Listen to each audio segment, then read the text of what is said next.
Okay, welcome back. In this video, we'll be taking you through the process of setting up your Rainbird Cirrus software to incorporate your irrigation blowout.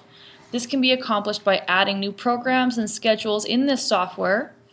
Seeing as the process of a blowout is slightly different than your everyday irrigation cycle, there are different steps and settings that need to be altered or followed. Okay, so you're going to want to go up to the map office, go down to Program Builder, and for this, you want to blow all your lines out from your pump house. Our pump house is right here, so we split this map into 4 sections: our northwest, northeast, southwest, and southeast. So I'll just zoom in here to get us to the pump house. Okay, so first thing you're going to want to do is add a new program. That's this little icon up here. And the name we'll call it 15 just as a demonstration. And then you're going to want to hit standard, and we'll go into why standard's better than quicker later. Next thing you're going to do is make sure that's highlighted, and you're going to want to add a schedule. You're going to come down, schedule name 15. Again, schedule number 1, and you're going to want to click by station instead of by area. We'll also get into that a little later. Now once that's done, you're going to want to start closest to your pump house and move away. So we're going to start at the T's, and all you're going to want to do is click each station all the way to the T to the fairway to the green. When you get to the fairway, you're going to want to alternate from side to side, and same thing with the green.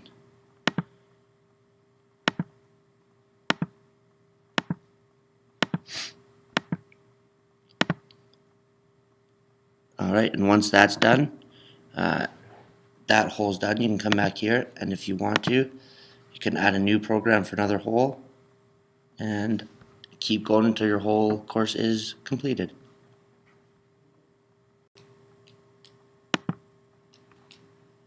Okay, so Nolan just explained how we set up our program. There are different ways you can use the same software, so I'm going to go back into program detail on the map here, and there's a program Nolan created. We're going to create a new program starting down hole 14. So I'm going to go add program.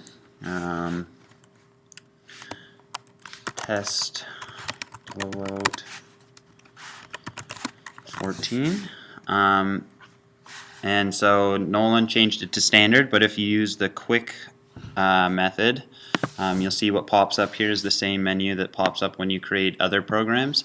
And the reason you can't use this to do blowouts is because then this way you're still going to be, all your greens, tees, fairways are going to go by area, and so you won't be able to go turn on the sprinklers in the sequential way that will blow them out into all the corners.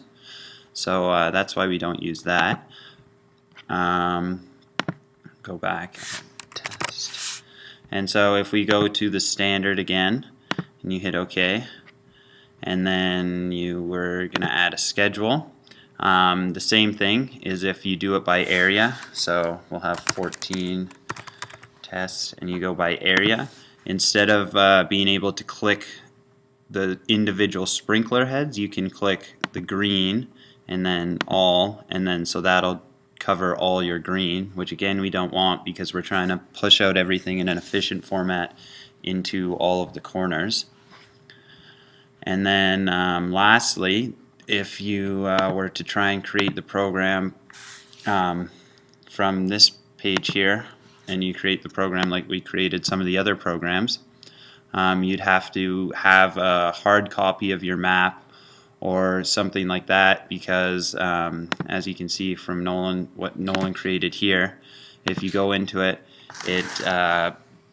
this area here is in the sequential format that we wanted, but if you didn't know that by looking at the map, you'd have to know the name of each sprinkler head, and it'd be very tedious and hard to do. So if you have the visual map, you can go in and literally see and click the sprinklers in the order you want, pushing towards that end of the line corner where they should all finish up.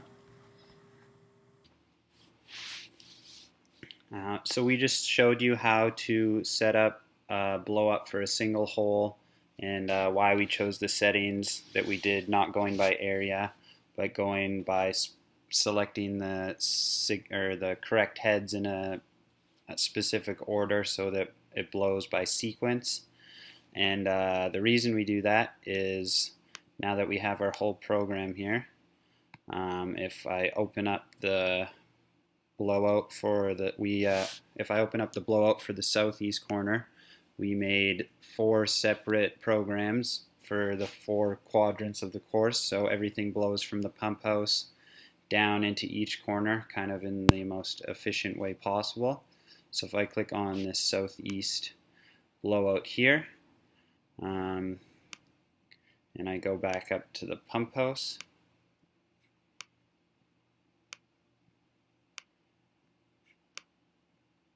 you can see here that the first head that's going to turn on is labeled 1, and then it goes down in a line, kind of starts at hole 15, and it moves its way through this whole southeast quadrant of the golf course and finishes way down here. And so that's the reason you don't do areas and you do specific sprinkler head, so it all pushes out in a uniform motion and we can finish where we want. Okay, from this point here, we're going to be, since we have all of our programs and schedules built, we're just going to check out the dry runs. So we're going to go through one of them here just to see the actual amount of time it'll take. So we'll press that. And I have these set up for multiple cycles already, so we'll get into that later and we'll explain why it's set up that way.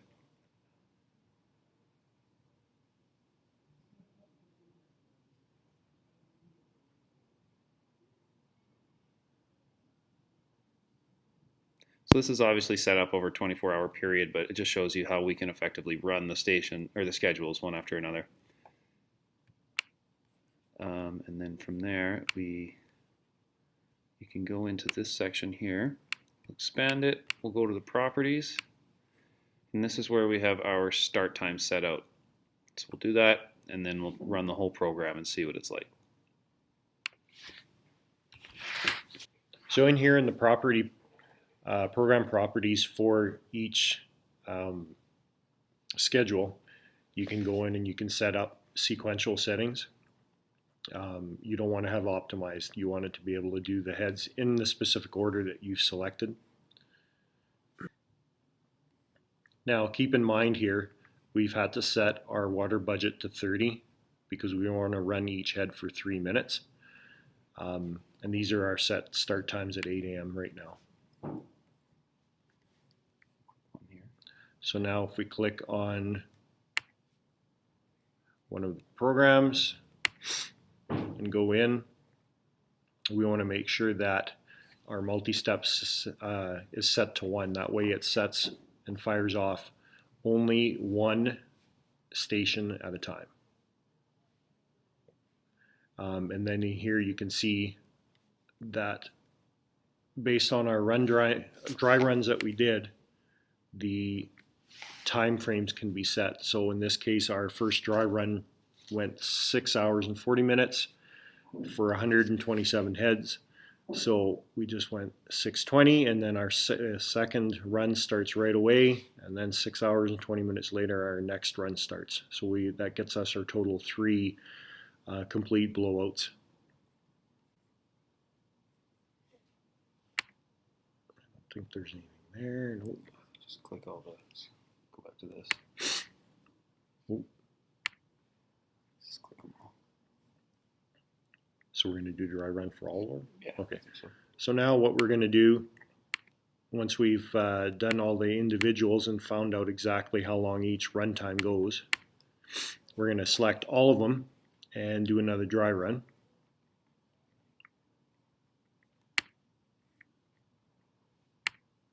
Now some of one of the schedules is actually going to run longer than our 24-hour time frame that we're allowed to work with here.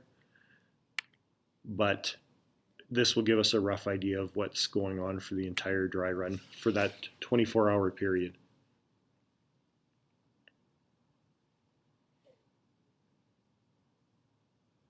While it's finishing here, I guess one thing you could do is do 2 blowout runs one day and finish up the third one on the next day.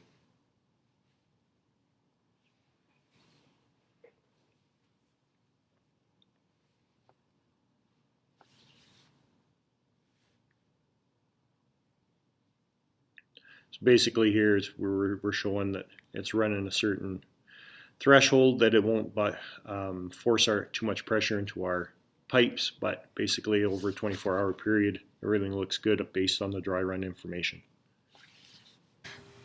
Okay, taking the time to create these blowout programs on the Cirrus software will allow you to have a set process that you can follow in upcoming years.